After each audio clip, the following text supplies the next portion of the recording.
Good morning, North River. It's always great to be together virtually on Sunday mornings.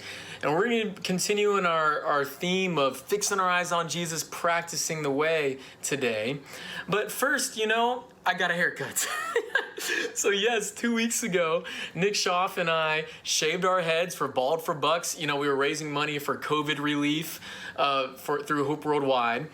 And I guess the good piece that came out of that is Toya, liked the way I look bald. She said, man, if I go bald one day, she'll still have a fine husband. So there you go. But before we jump into our practice for today, I did want to stop and kind of just ask, how you doing with the practices we've gone over? We've looked at study of the word and community and silence and solitude so far. And the truth is, guys, is that we live in an information age. And what I can get worried about is if our preaching of the word and our Bible study is becoming just another piece of information that we consume. And that if we consume this information on Sunday mornings, but then by Sunday night, we've consumed like 5 other different things, and then it's just gone one ear and out the other. Guys, this is supposed to be something we practice doing. It's a lifestyle that we live to abide in Jesus. So even if you don't knock out all of them, man, pick one of these practices and don't let it just be another added piece of information, but do something about it and put it into practice. But we are going to jump in right now, and we've talked about several different concepts that fight against us practicing the way of Jesus. Chase last week really talked about distraction, how we can get so distracted and how hard that makes it to practice silence and solitude. And man, that distraction is so real. And man, we've talked about work and our American culture and how it's just filled with an addiction to accomplishment. And there's a reality that our culture, it has an unquenchable lust for more that we all get sucked into. And as disciples, we live in this constant tension from our work and our families and from our phones and God.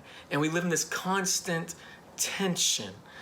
And the truth is that work is not bad. It's actually good. Work is great. I mean, God worked to create the universe. Jesus even said that, I work and my Father's working. And we're made in the image of God. Work is amazing. But how do we work in a God-glorifying way instead of in a work-glorifying way? Is there a practice of Jesus, a habit of Jesus that can free us from this tension and allow us to put everything in its proper place?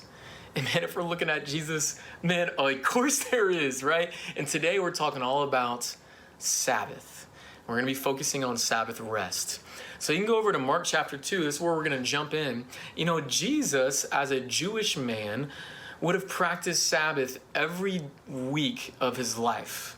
From the time when he was a boy, learning it from Mary and Joseph through his teenage years to when he was an adult, a weekly Sabbath would have been such a huge lifestyle and habit for him. And there's many stories all throughout the Gospels of Jesus on the 7th day. And here in Mark chapter 2, we don't have time to go into the whole story, but basically the religious leaders of the day, the Pharisees, that had completely missed the heart of God about Sabbath, were looking at the way Jesus and his disciples were practicing Sabbath, and they were condemning Jesus for the way he practiced. And so Jesus responds with this. In Mark chapter 2, verse 27, it's a short rebuke, but an incredible teaching from Jesus. Then Jesus said to the Pharisees, in verse 27, "The Sabbath was made for man, not man for the Sabbath. So the Son of Man is Lord even of the Sabbath." And we've read this before, but a lot of times I think we can misread it. So in context, right, Jesus is talking to the Pharisees, these religious leaders that had created a legalistic, guilt-ridden religiosity, actually mainly based around the Sabbath. And to these guys that had so missed the heart of God, I think the second part of that first sentence is to them. And he's rebuking them, saying, man was not made for the Sabbath. You don't worship the Sabbath. Everything that you're doing, you're acting like Sabbath is Lord. No, something better has come. Jesus is Lord over the Sabbath. Something better than Sabbath has come to you now. But fast forward 2,000 years later to where we're at, with the Sabbath, we're about as far away from the Pharisees as physically possible. We don't live in a guilt-ridden, legalistic culture around the Sabbath. Most of us don't practice the Sabbath. Half of us can't even explain what it is.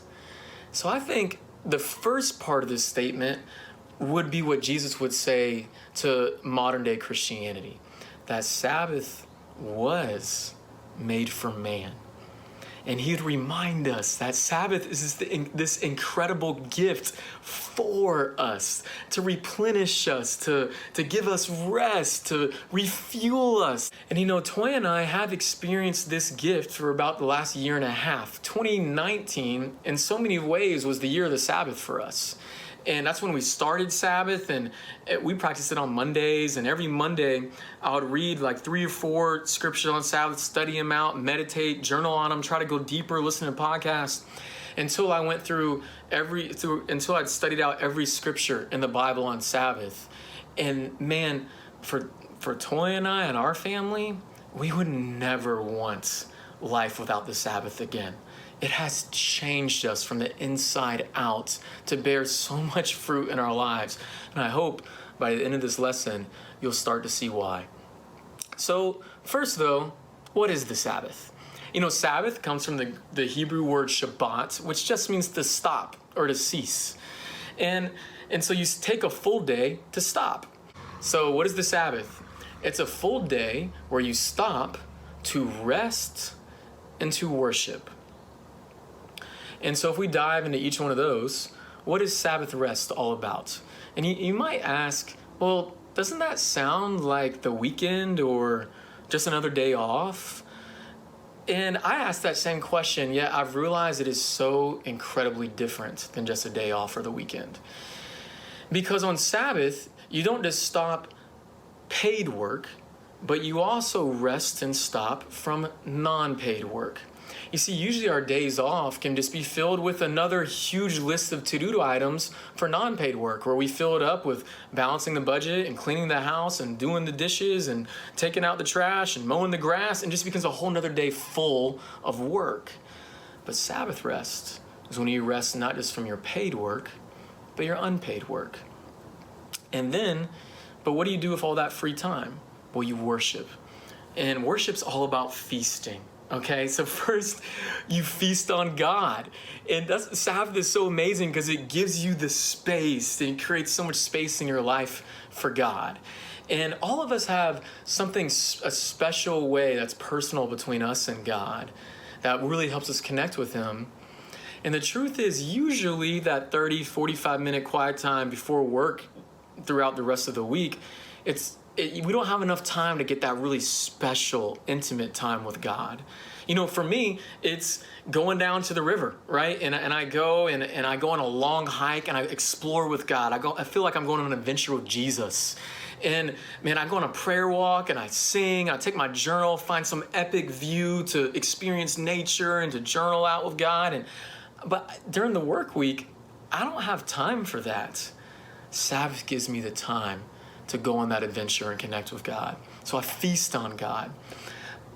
But there's another piece of feasting, because I also think a misconception of Sabbath is the idea of, well, aren't you just supposed to become like a monk during Sabbath? Like, well, you fast all day, you just read and memorize scripture all day, you shave your head. Is that why you shaved your head? No. But it's so much more than that. It's when you feast on what you delight in and what brings you abundant joy.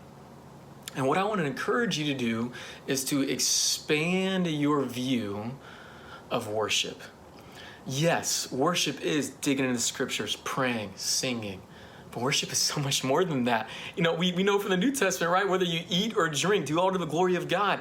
Expand your worship to a long, enjoyable, relaxed dinner with your best friends and family, where you get to experience those loving relationships and that fills you with a gratitude and worship to God.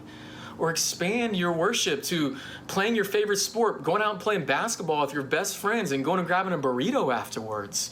Man, that in so many ways is worship, to sit and remember that God gave us our bodies, that God gave us food and created such incredible tastes for us to enjoy, and for that to fill us with gratitude and worship to God.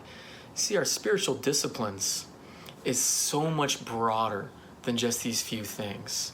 So Sabbath is this day that we delight in our hobbies and what we love doing, and just to remember that God has made something good in this world for us to enjoy. And that we do that for the entire day. And the great thing about Sabbath is that Sabbath establishes a rhythm of grace to your life. 6 days of work, 1 day of rest. 6 days of work, 1 day of rest. And out of that creates a rhythm of grace. Let's look at some more scriptures to dive deeper into these concepts. So let's go back to the Old Testament, or go to Exodus 20. And what I want to do is I want to look at both sets of 10 commandments and the command of Sabbath there. So in Exodus 20, right, God had just taken the Israelites out of Egypt, and they were just right on the other side of the Red Sea, and he's giving them a new way to live through the 10 commandments. And then right in the middle of that, in verse 8, we see the command about Sabbath. And it says, "Remember the Sabbath day by keeping it holy. 6 days ye shall labor and do all your work, but the seventh day is a Sabbath to the Lord your God. On it you will not do any work, neither you, nor your son or daughter, nor your female or male or female servant, nor any of your animals, nor any foreigner residing in your towns." And so there's a couple things of interest here with the command of Sabbath and the 10 Commandments. One is, if you notice and you read through the rest, Sabbath is actually the only spiritual discipline that makes it into the 10 Commandments. Not even prayer or reading or singing worship makes it into the 10 Commandments, but Sabbath does. Sabbath is also the longest commandment that God seemed to want to say the most about this command. And then lastly, what's really interesting is that Sabbath is the only command that also comes with the why. And God gives the motivation behind it. And so if we continue in the next sentence in verse 11, here's the why to Sabbath. Because it's just interesting. God doesn't say, do not murder and here's why, or do not lie, do not covet and here's why. But he does say, here's Sabbath and don't practice Sabbath and here's why. So in verse 11, he says, "For in 6 days the Lord made the heavens and the earth, the sea, and all that is in them. But he rested on the seventh day. Therefore the Lord has blessed the Sabbath day and made it holy." So what's the motivation? What's the why that God gives to us about the Sabbath? He says, remember how I created the universe. That God created the heavens, the earth, and sea back in Genesis 1 in 6 days, and mankind all in 6 days. And on the Sabbath, he rested. There is this concept, I think we can have a little bit of pushback, and we can say, well, I'm a type A personality. I love doing things. I love filling up my schedule when we have to go. God rested. Well, I'm a young mom, and I got little kids all around the house. They constantly need me, and God rested. Well, I have a really demanding job, and there's always emergencies, and I constantly have things I need to do for that. God rested. And there's something so profound that we serve a God who rested. And we're following his way. But what did God do with that time? He didn't stop because he was tired. Our God doesn't get tired. He stopped, one, because he was finished with his work. But before he jumped into the next thing, he took time to enjoy and to delight in his work. Remember, right? After he created the heavens and the earth and the animals and the sea and the sky, he goes, this is good. And then after he created mankind, he said, this is very good. And God delighted in his work. In Isaiah, he expands on how Sabbath is supposed to be a delight. In Isaiah 58, verse 13, God, through the prophet Isaiah, says, if you keep your feet from breaking the Sabbath and from doing as you please on my holy day, if you call the Sabbath a delight and the Lord's holy day honorable, then you will find your joy in the Lord. And I will cause you to ride in triumph on the heights of the land and to feast on the inheritance of your father Jacob. The mouth of the Lord has spoken. Man, Sabbath is this incredible day to delight. And just like God took delight in his creation that he made, for us to also take delight in God's creation. And remember that there is a good creator that created this all for us. In his book called Sabbath, Dan Allender put it like this: the Sabbath is an invitation to enter delight. The Sabbath, when experienced as God intended, is the best day of our lives. Without question or thought, it is the best day of the week. Sabbath is the holy time where we feast and play and dance and make love and sing and pray and laugh and tell stories and read and paint and walk and watch creation in its fullness. Few people are willing to enter the Sabbath and sanctify it, to make it holy, because a day full of delights and joy is more than most people can bear in a lifetime, let alone a week. Sabbath is this incredible day of delight. And if we practice it, we can start to experience that delight with God. But let's go back, to another passage in Deuteronomy 5. Let's go to the second place in the scriptures where we see the Ten Commandments. And we know that, now it's been 40 years. God took his people out of Egypt. He gave them the Ten Commandments. Then it's gone 40 more years. And then now, right before they enter the Promised Land, God's reminding them of this lifestyle and giving them this Ten Commandments again. And so in Deuteronomy 5, what's interesting? All the rest of the 9 commandments are almost identical to back in Exodus 20. But there's one command that's worded differently, and that's about the Sabbath. So let's check out what God changes here. In Deuteronomy 5 and verse 12, it says, observe the Sabbath day by keeping it holy, as the Lord your God has commanded you. Now, it's interesting. In Exodus 20, God says, remember the Sabbath. Here he says, observe the Sabbath. And that's kind of like observing a holiday. You can think of observing Christmas or observing Easter. It's all the good of a holiday without all the craziness of family and the traveling and all that stuff.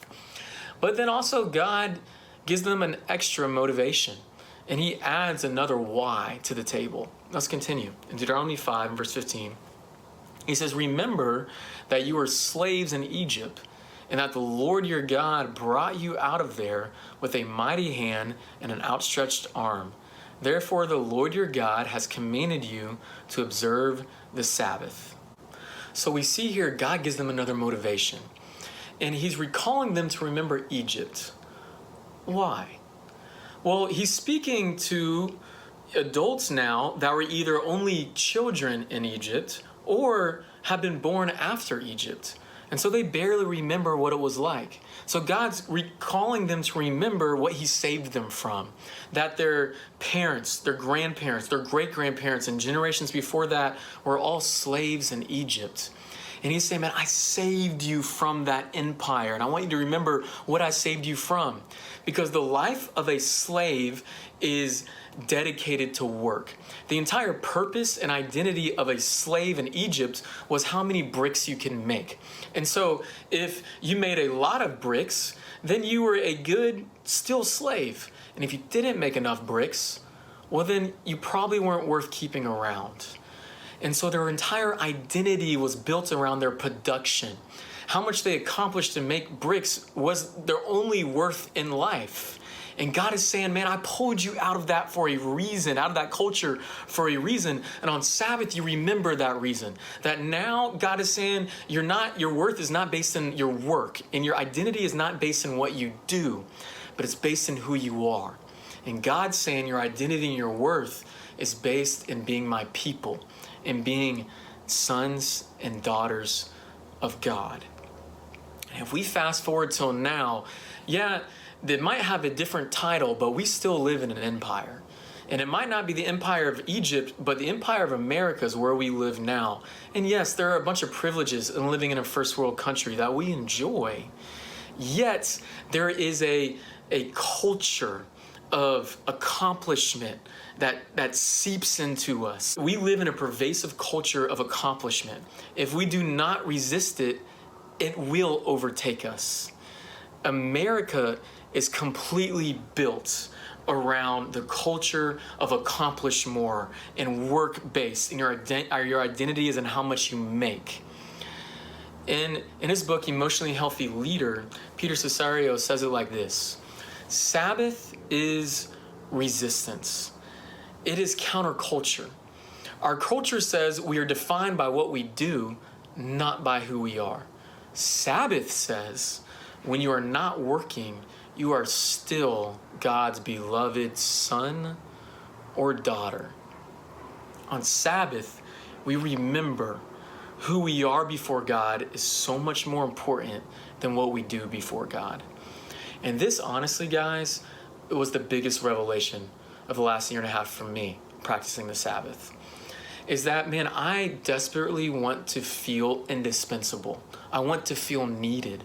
And so when I worked and accomplished a lot and I had a lot of success, it made me feel like I was good enough. It made me feel like I was worth something. It made me feel like this is my identity, is in my work. And yet again, there's nothing wrong with work. Work is actually good, but it needs to be put in its proper place. And what Sabbath has done is it's helped me realize, you know what? There's only one indispensable being in this world, and it's God. God has been doing a great job ruling and reigning and working in this world long before I came around. And on Sabbath, I cannot do any work, and I can be with God, and then to the depths of my soul, still be filled with a purpose and identity that I am worth the blood of a God, and that I'm a dearly loved son of God. It's been the greatest thing that Sabbath has given me, the greatest gift. Because we do live in a culture that is addicted to work and accomplishment and knocking out to-do lists. And in a humorous way, John Mark Comer says this, with this addiction that we have in our culture to work, maybe that's why God eventually has to command the Sabbath. Does that strike you as odd? It's like commanding ice cream or live music or beach days. You would think we'd all be chomping at the bit to practice the Sabbath. And so if you want to take this invitation from Jesus for ice cream or the beach day to experience delight in God, then what do? Let's talk about a couple practicals. One, if you want to practice Sabbath, pick a day and time frame in the next week to practice the Sabbath. And this would be my encouragement, is if you've never done this before, you don't need to start with 24 hours. Pick a 12-hour gap or a 6 or maybe even just a 4-hour gap where you can rest and worship. And then plan it with a goal of, over the next several weeks, to do it at the same time to establish a rhythm of grace in your life. And then over a few months, then go from 6 to 12 hours. And then over a few more months, go from 12 to 24 hours. Number 2, intentionally prepare. You see, Sabbath doesn't accidentally happen. In our culture, our pervasive culture, we accidentally get pulled into the addiction to accomplishment and work. But it takes intentionality to practice God's way of worship and delight. And so if you're going to Sabbath and rest, well, then all your non-paid work has to be done. And so your house, if you're a person that can't relax, if your house isn't clean, then you need to clean your house before Sabbath. And then you got to knock out the budget, or you got to knock out the to-do list and the yard and whatever else it is, so that you can actually rest and delight on the Sabbath. So intentionally prepare. And then number 3, this concept of making lists. And I would encourage you to make 2 lists. 1 is an I will list, and then 2 is I won't list. So number 1, an I will list, that's a list of things that you absolutely delight in. So if you could make your perfect day of all time, what would it look like? Who would you be with? Who would you spend time with? What would you do? Where would you go? What would you read? What would you watch? What would you eat? You know, Toya recently said, hey babe, I've decided every Sabbath morning we're having cinnamon rolls. And I went, can we have Sabbath 2 days a week? It's just, man, what would be your perfect day? And write a whole list of that. And no, you can't do all those things every single Sabbath, but you can pick a few of them every Sabbath to delight in. And the second one is I won't list. And it's things that you won't do on Sabbath, that's work to you. And so what's beautiful about Sabbath being rest and delight, that's so unlegalistic. It's so to your personality and your Myers-Briggs, and it's going to be different for everyone in their different season of life. And so figure out what it's going to be for you. But make a list of things that you won't do. Guys, through all this, Sabbath is an incredible invitation from Jesus to rest and to worship. Let's abide in Christ as we follow his way and practice Sabbath delight. Amen.